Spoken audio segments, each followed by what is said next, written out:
भाव बा।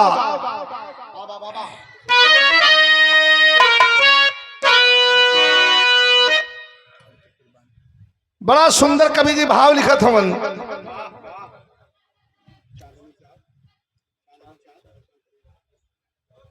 चांदनी चाँद रोशन करे रात को,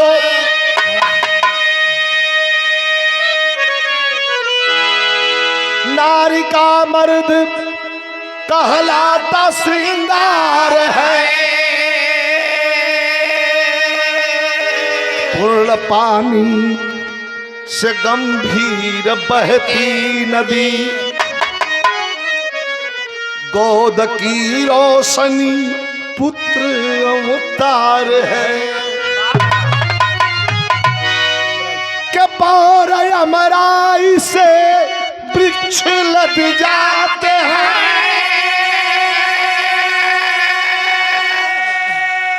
बढ़ती मानवता है ज्ञान और सार में।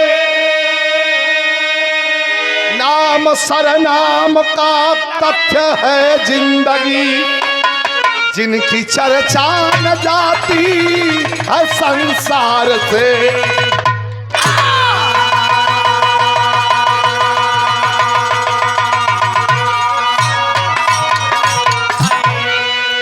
है नाम सरनाम का तथ्य है जिंदगी, जिनकी चर्चा न जाती है संसार से। एक गांव से कहानी की शुरुआत हुई, धर्म पर भाव आधारित हो। कैसे?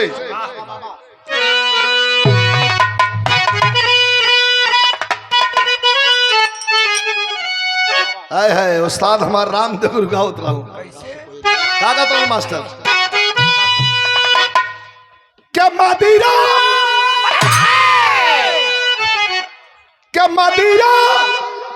का मतलब अरे सबाब हो जाता है, अरे सबाब हो जाता है।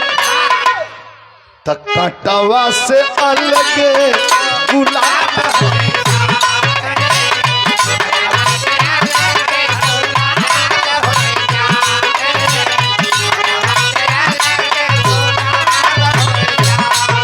बिरहा का भावा। कितना सुंदर लाइन है, लाइन के ध्यान दे दिया कि कागा सा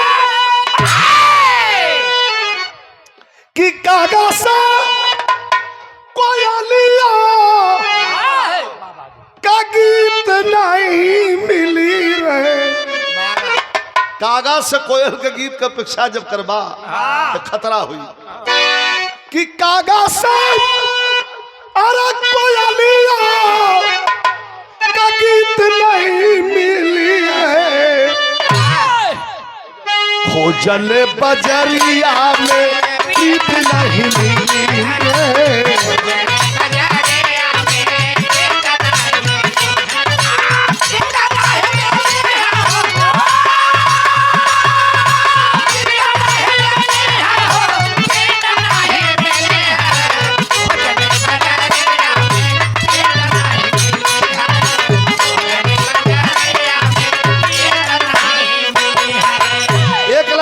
भैया ये लाइन लिखा वाली है कि पैसा लिख लिया है क्या कि पैसा से मनवा कमीत नहीं मिली। अगर कोई रुपया लेके पैसा लेके दोस्त या मित्र खोजे लगे तो ना मिली। ए बोला मत जाओ ए भैया, रुपया से का मिली?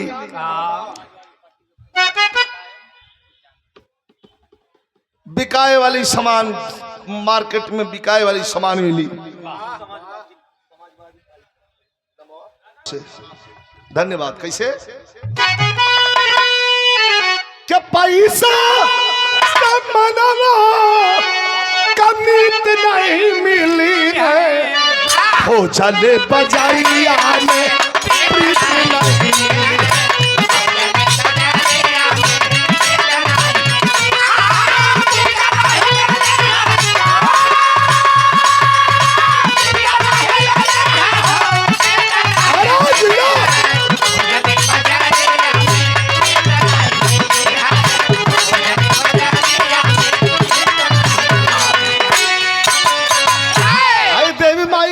देखी वह फूल कीमती होता। आई हो एगो फूल सुमन जो हमारा पर चलल है तोहरा पर चलल है, लेकिन कीमती कौन फूल होला? वह फूल कीमती होता जो मंदिर में चढ़ जाता है। जीवन सफल उसी का जो गैर काम में आता। जीवन सफल वही कहो जो दूसरे के काम में आ जाए। फिर गुजरात प्रांत के अंदर, गुजरात प्रांत के अंदर एक दानवीर था नामी। गुजरात प्रांत के अंदर एक दानवीर था नामी। जगदेव नाम था उसका, सच्चा उदारी और दानी। जगदेव नामक एक गरीबी में समय बीतत रहल। राजपुताना खानदान रहल जगदेव सिंह। बड़ा गांव में आदमी रहलन, एक ठे उहो रहलन। लेकिन गुजरात प्रांत के अंदर एक दानवीर था नामी। जगदेव नाम था उसका, सच्चा उदारी और दानी। लेकिन उसकी नारी पतिव्रता मिलला। मर्द अगर तनी मिलनसार है ठीक है, तो मेहरारू तनी चढ़ैल मिल जाई। अब मेहरारू अगर खूब मीठ बोले वाली मिलनसार है तो मर्द तनी अरे वाह गजब। हम जानत अरियल मतलब हड़ जाएगा। बारे गुरु सब कहाँ से खोजेला है?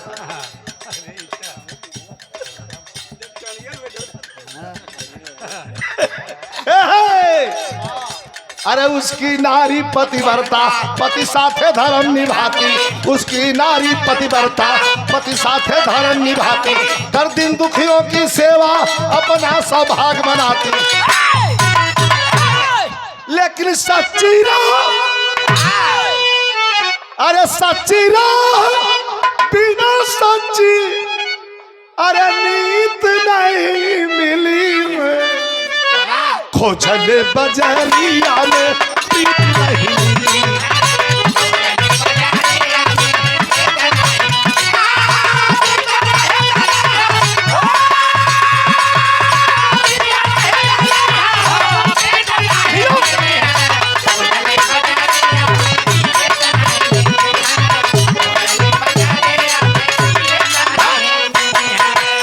सच्ची राह बिना सच्ची नीत नहीं मिली। वहां का राजा, गुजरात प्रांत का राजा, राजगद्दी पर बैठने वाला सोमदेव, महाराजा सोमदेव। उस नगर में, उस गांव में एक बहुत भव्य मंदिर था। भैया कहीं बैठ जाइए आप लोग, अच्छा नहीं लगा बैठल लो। अब तो के लगी कि नहीं ठीक बात सुनता नहीं सब। माई के चरण में बैठ जाइए। सोमदेव राजा का दरबार बड़ा बढ़िया से चल रहा बा। वो गांव में को बहुत विशाल मंदिर बा। और वो मंदिर के देखे रे कौन मंदिर के कर मंदिर बा? महाकाली का मंदिर हो। बड़ी भव्य प्रतिमा काली माई के, एकदम जीभ निकल ले खड़ी और हाथ में खड़ग ले। गांव के लोग पूजा करना, राजा भी पूजा करत मान। डिस्टर्ब होत बा भैया। कमेटी वाले लोग तोहलो नहीं करबा तो हाई लोग के कैसे रोकाई? आवाज आवे यहां तक ना आवे। वो नगरी में वो मंदिर के काली माई के पूजा करे वाला कोई नहीं रहल, पूजा करे वाली रहल। के रहल मास्टर?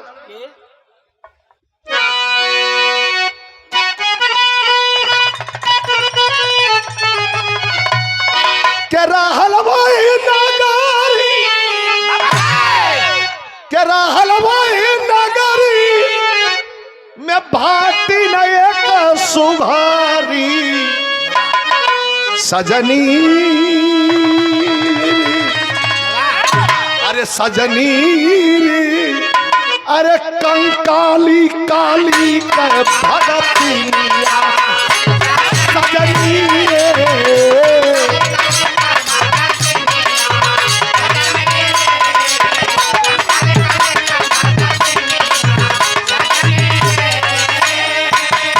काली माई का पूजा क के भटनिया विवाह शादी ना कैले रहल।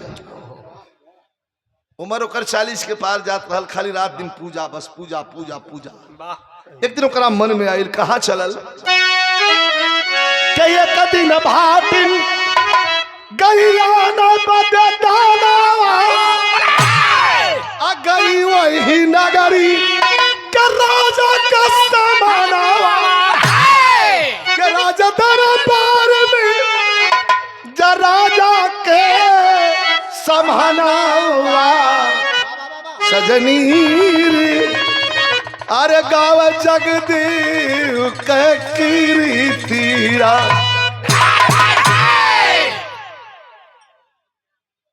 एक दिन माँ काली महाकाली का पूजा करके मंदिर से निकली। जरा कहानी को विस्तार से समझ लीजिए। वह पुजारन भाटिन निकल करके सीधा राजा के दरबार में पहुंच गई। राजा सोमदेव बैठे हुए थे सिंहासन पर।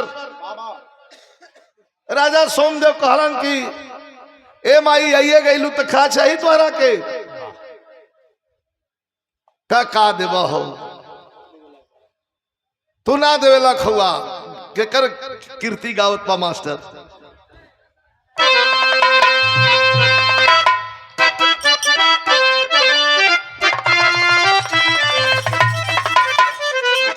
ए राजा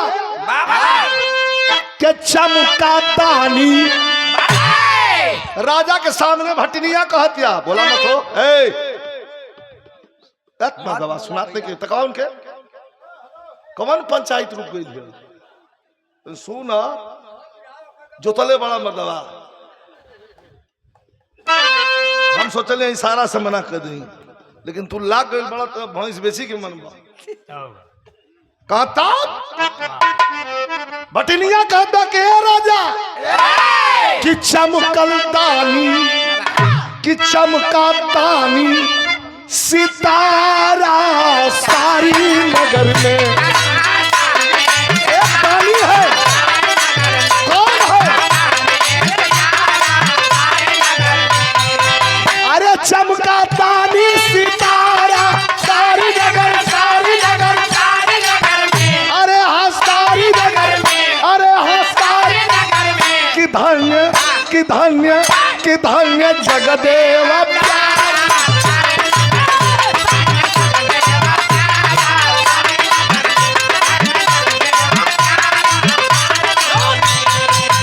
₹1000 का पुरस्कार।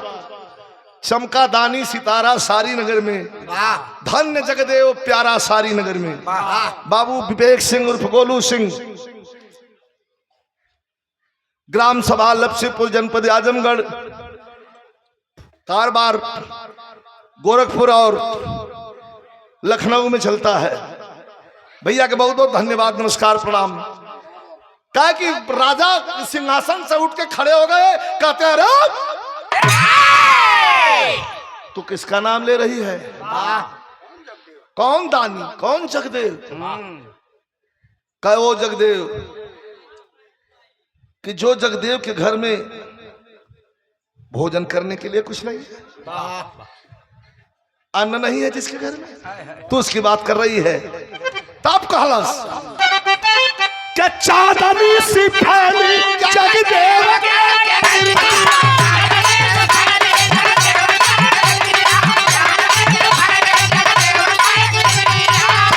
अरे लाल भाई राजा, अरे लाल भाई राजा सुन क्या भाटिन का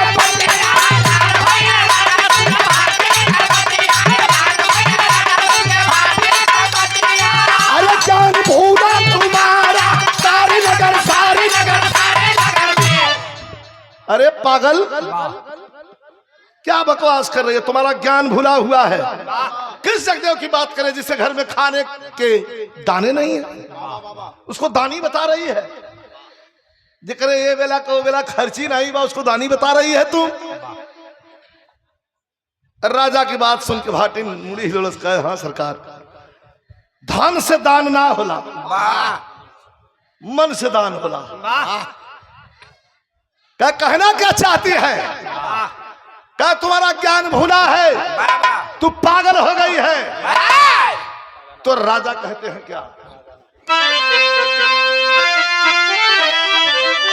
राजा कहते हैं कि अरे का गाना होई हंसा रसिया, कौआ हंस ना होई, अरे का गाना होई हंसा रसिया, रास्ते रास्ते का पत्थर ना हीरा कहता कोई, रास्ते का पत्थर ना हीरा कहता कोई।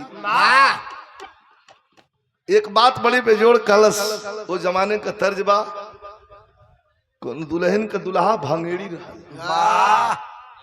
भांग बहुत खाए, जब आवे तब मेहरुआ के रख दे, कह तनी पीस दे।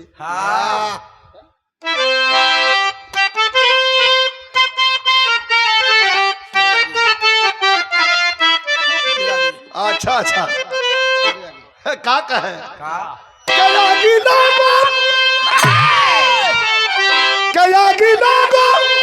अरे नशा के पियाई में इतना दर्द होला। अरे कितना हो, अरे वाह वाह, मैं चिऊक गलूं खराब कहना है कैसे? राजा कहलन कि छोटा होकर, किसकी बात कर रही है? देखो कि छोटा होकर अरे छोटा बात अरे करल उधार के, शेर आगे गुण गावे, शेर आगे गुण गावे, पागली सियार पे।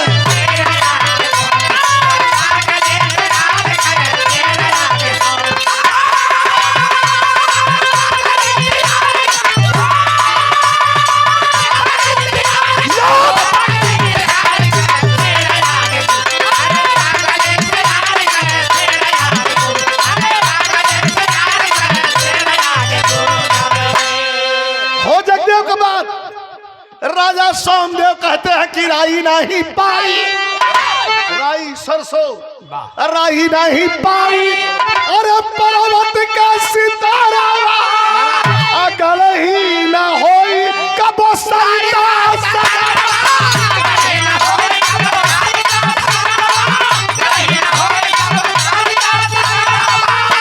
क्या भूतवा, क्या भूतवा उतार जाई, अरे तोहर कपार कहे। कितना बड़ा दानी है रे, जिसके घर में दाना नहीं है। बटनिया हंस के मुस्कुरा के कहलस की राजा तो जाई दान मांग लिया का जगदेव से। तर्ज बड़ी बेजोड़ लगल, कोनो दुल्हन का दुल्हा घूम घूम के खाली यहाँ वहां बैठा, काम धंधा ना कर। दुल्हनिया कलश की का हो, छोड़ुआ खस्सी भल हुआ, बेड़ में घूमत हुआ, कोनो काम धंधा ना करबा। कह कौन काम धंधा? दुल्हनिया कह के हमरे पास बा धंधा। कह कौन धंधा?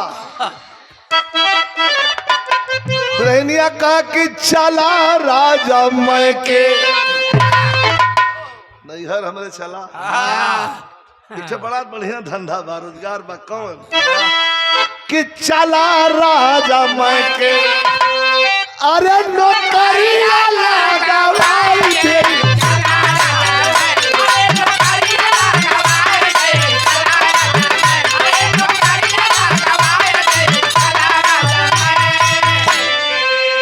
चला राजा मैं के नौकरिया लगवा दे।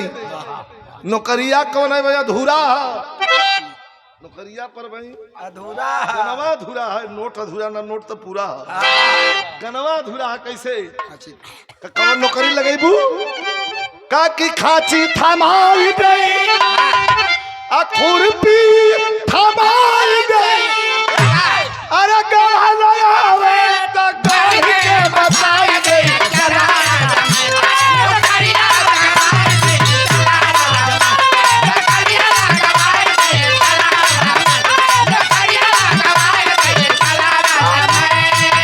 और ये 500 रुपए का पुरस्कार हमारे भैया आदरणीय बाबू गोलू सिंह विवेक सिंह जी ये ग्राम सभालप से कह के हंस के चलल है कह के चलल कि चला राजा चल के अरे चला राजा चल के अरे सगरवा ठहाई गई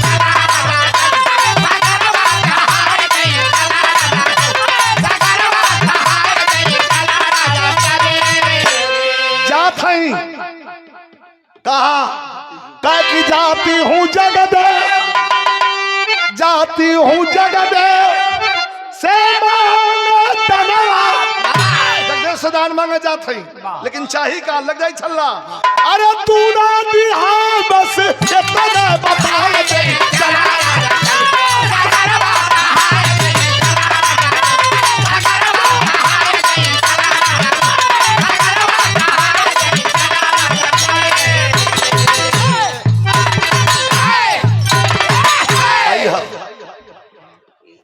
आज ना कहला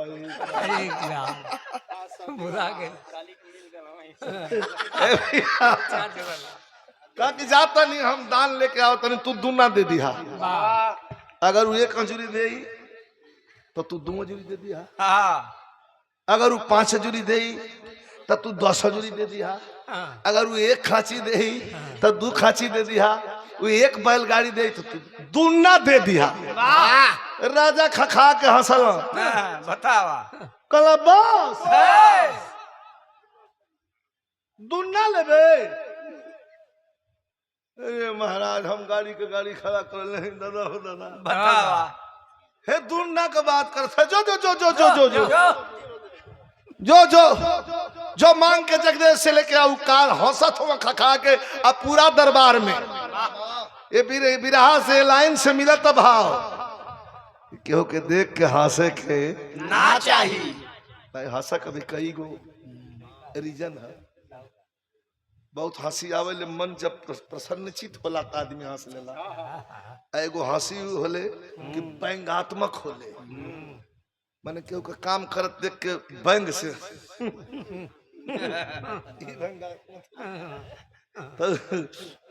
ओ व्यंगात्मक हंसी हंसत हो राजा कल जी ई जगदेश से दान लिया हो जाई दरबारी खखा के हंसत वाला सब केहू कि जगदेश से दान सवेरे सवेरे स्नान ध्यान कैलस राति खया के सुतल काली माई के रात भर हुई मूर्ति के सामने बैठ गई बिरहा बड़ी सीरियस हो गई ध्यान दे वही मूर्ति के सामने बैठ गई हवन करत रहे और एक मंत्र का उच्चार बस एक ही ओम ऐं ह्रीं क्लीं चामुंडाय बिच्छे एकदम लगातार यही का जाप कर चल गई ओम ऐं ह्रीं क्लीं चामुंडाय बिच्छे सवेरे 7 बजल भटनिया चल जलस माई के नाम लेत जय माई जय माई जय माई करत आ जगदेव के द्वारे पर पहुंचल दतवन करत रहला लोटा का पानी रखले रहला दतवन दरवाजे पर करत रहला 7:30 8 बज गई बा जाके जय माई तले लोटा के पानी से जल्दी से मुंह धो ले आ जाके सष्टांग प्रणाम गिर के कैला ई ना देखल कि माटी में सष्टांग प्रणाम गिर के कैला कहला कि अरे माई ई कैसे रास्ता भुला गइलू हा सुनली है कि काल राजा के दरबार में जाके हल्लो कैले रहलू ह झगड़ो कैलू ना ही झगड़ा फगड़ा ना दान लेवे खातिर रहली हमें का दान लेबू खखा के हंसला जगदेव कहला कि दान तो मांगला लेकिन यह सोच के मांगे कि जौन हमारा पास बा हम दे सकी गरीबी जरूर बा मन बहुत बड़ियार है लेकिन का मांगतिया मास्टर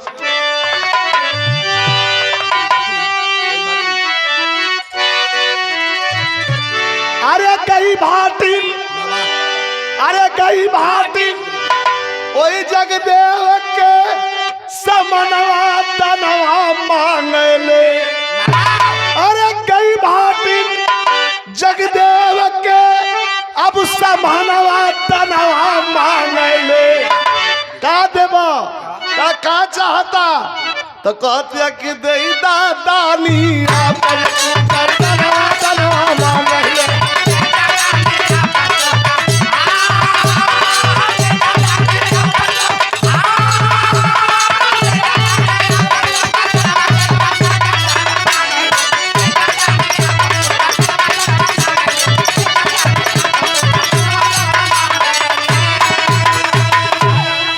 दानी अपन तू गर्दनवा दनवा मांगे अपन गर्दन दे दो काट के। और ये 500 रुपए का पुरस्कार परीक्षा के भाव पर बाबू विवेक सिंह उर्फ गोलू सिंह। बाबू का सौजन्य से विकास बाबू के कोमल कर से मिल रहा बा। और सम्मान में हमारे पूज्य बाबूजी बाबू तेज नारायण सिंह ग्राम सभा लपसीपुर आजमगढ़ जो बाबू विवेक सिंह के गुल कहला कि दे देती लेकिन ना दे पाई। कहला काहे कि शरीर का आधा हिस्सा कहे कुछ उखाड़ बोल दे तो मैं कहबा क्या कि बोलत हूं। आवाज मैं कह रहा हूं जो बात करना करो यहां तक आवाज में आए।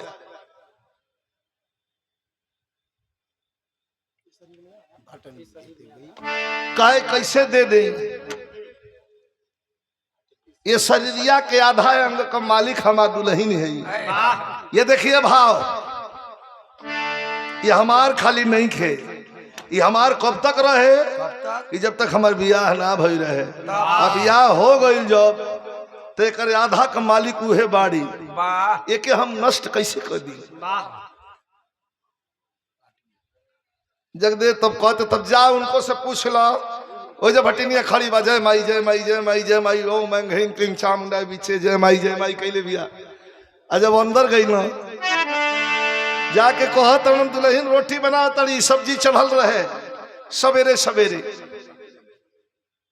आ रोटी से कतारी वही घड़ी जाके खाना सुन तरु हो रोटी एक तवा पर से पलटत या ताकत नहीं खे कलत के हाँ का केहू आइल बा काजी त्रिकालदर्शी हाँ वो भाटिन आइल बाड़ी पुजारी दान मांगताड़ी रोटिया छोड़ दल तहुआ पे जरे लगल कल की दिमाग ठीक बात तोहार दान मांगताड़ी तो घर में का आइल पूछो अरे दे दो जल्दी।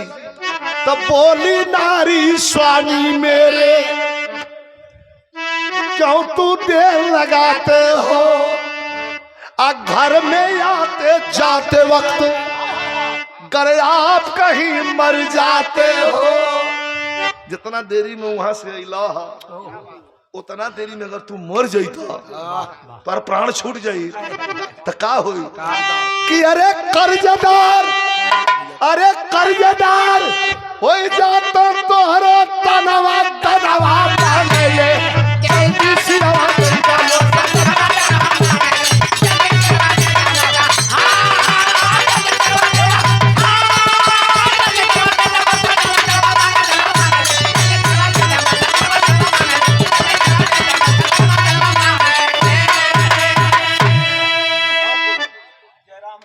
चमाट एकदम धारदार खींच के उहे तलवार हाथ में थमा दिया अपने उ कैसन मेहरारू बा अपने वही तावा पर रोटी फिर सेके लगल जात नहीं की जा जा जा जा जा जा काट के दे दा बाद में हम समझो। भाटिन लग जगदेव गए तेगा से शीश उतारे अरे खुशी खुशी दे दिए गला वो तनिक नहीं मत हारे कागाना होई अंसार रसिया लेकिन पति प्रता वह नार तनिक नार।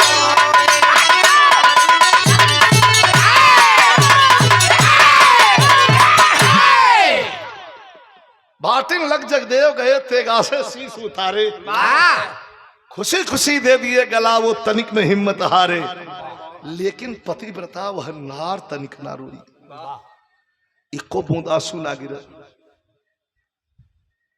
धड़ एक तरफ गिरल बा, मूड़ी एक तरफ फेंकाइल बा। जय माई जय माई जय माई जय माई करतिया। और भटनिया कहलस कि सुनी एगो भैया एगो चदरा ले आई, जल्दी से चदरा, नया चदरा ले आई। कहला कि ढोक दे, ए जे बैठी एगो थारिया ले आवा। थारिया ले आई फूल का, माजल थरिया, वही में मूड़ी ध लिया। का कोनो चादर छोट होखे तो ओके ढके खातिर हमरा के दे दा, कुल ले लिया तेरा हो पर कड़े। तो कभी कहत हन कि राजा हरिश्चंद्र राज पाट देई देहले, आ राजा सिंह देई देहले अपन मासदान, अरे जग देव देई देले अपन करे दुनिया, थाली में सजावे भटनिया बुढ़वा, अरे रेशमी चदरिया ओढ़ावे ऊपर, अरे लइके मुड़ी पहुंची दरबार दरमिया, अरे लगल कचहरिया राजा जी खुश भई,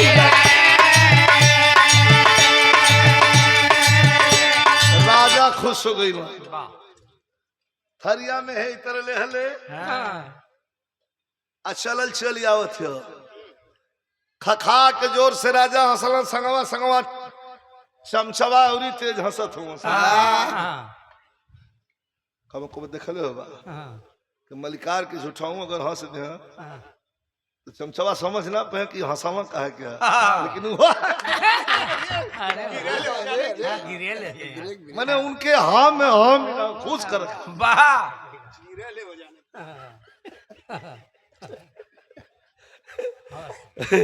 ये भैया कुल हंसत आई देखा, थरिया में तोप के कनका लेके मुट्ठी भर डाली में आवतिया, खड़ी हो गई। कलश की दुना ले, कहला कई 100 गो बैलगाड़ी लदवा के खड़ा कैले बनी रे, तू दुना के बात करते रे, ले जो कहना हमरा के 100 गो ना चाहिए, खाली दुना ले। का दिखाऊ का कह इतना जल्दी दिखा नहीं, तुम्हारा निकट आई, पास में आई, सिंहासन कहन बोलावा तो दिखाई। ये बड़ा नायाब चीज है, तुम्हारा का कैसन चीज है जौन हमारा पास नहीं खे, कौन नहीं खे, तुम्हारा पास नहीं खे तो नहीं खे, नहीं खे तुम्हारा पास, कहते आओ दिखाओ। तो करीब गई है तरह ढकले रहे रेशमी चादर से, राजा है तरह बैठल बना, है तरह एनिए के मुंह के मुड़िया रहे, है तरह खोल क्या है तरह गवा कई दलत पर ऊद के गिर पड़, आय हो पापी का हो। कहल कि अपन गर्दन काट के दान में हमके दिहवा हा, अब एक दुन्ना अपन अपने जवान बेटा के लड़का न हा, काट के दोनों गर्दन हमके दे दा, बस दान पूरा हो जाये, मान जाये। कहवा सोना हम ऐसा दान को मुंह मारी ला, हम क्या है राजा महाराजा है, हम क्या है राजपाट देखा के सार मतिन हम बुर्बक है, अपन गर्दन काट देंगे, चला खई हम ना काटब, लेकिन हिल गई। कल नहीं चलाक तो तू हुआ, लेकिन ये मत कहिया कि हमसे बढ़िया केहू दानी नहीं खे, गरीब हक्का दे। एगो बात बता के विरहा खत्म करता नहीं, धन बात तो मन नहीं खे गोलू भैया, अब मन बात तो धन नहीं खे, ये चलता है। धन बा तो आदमी के पास मन ना है, टिकिया खा के सुता था तो नींद आवत है, पूरा बिस्तरा एकदम रुपया से भरल बा बंडल से, ओंघइये नहीं खेला, वही पे करवट लेता। आज जरा पास खूब मन बा, ओकरा पास लक्ष्मी नहीं की, क्यों कुछ दया करो, दान करो, धर्म करो, लेकिन राजा का स्थिति का बा।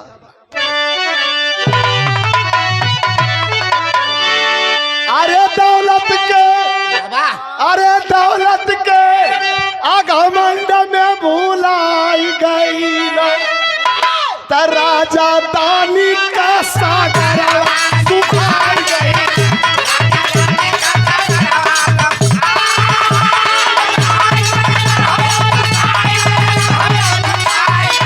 यहाँ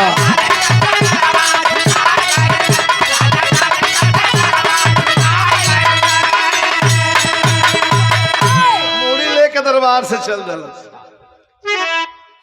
वही मंदिर में, प्राचीन मंदिर में गिरल जौन धौड़ रहे मंगवा के वही मूड़ी से जोड़ के हठ योग कह के बैठ गई केवाड़ी बन कह के कि जिंदगी में कुछ मंगले नहीं खी, अपने पूजा का फल मांगता नहीं, देवे के होई तो दे दिया, नहीं ते में हमरो यही में से लाश जाई। तलई के मूड़ी पहुंचल माई काली के सारनी,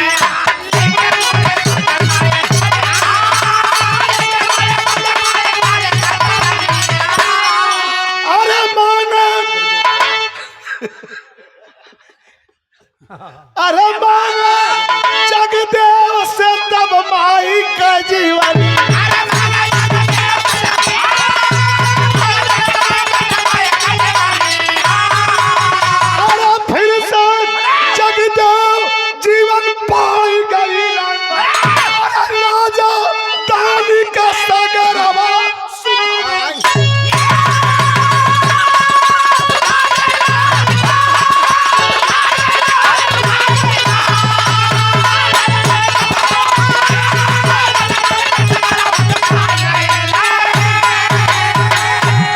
से जगदेव ठीक है भाई का कर तकलो बंद कर दे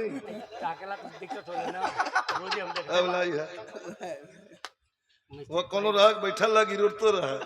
अरे भैया हम हमार गवैया हैं, हम तोरे को ताकत आ तोके अगर इतराज है तो आज से हम हेहर गाई तब यार गाई फिर से जाए घर बोलू भैया को ताकले बाकी हिस्से के ताकत तोरे को न ताकत। फिर से जगदेव जीवन पा गई, माई के ऐसन कृपा कि फिर से जगदेव जीवित हुआ।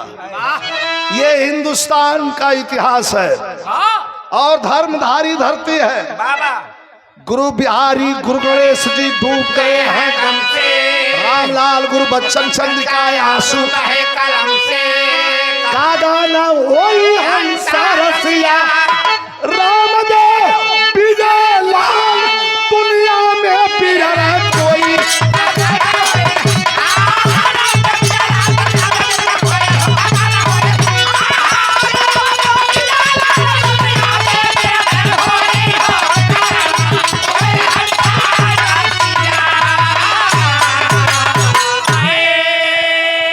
जरा चाय भेजवा मंच।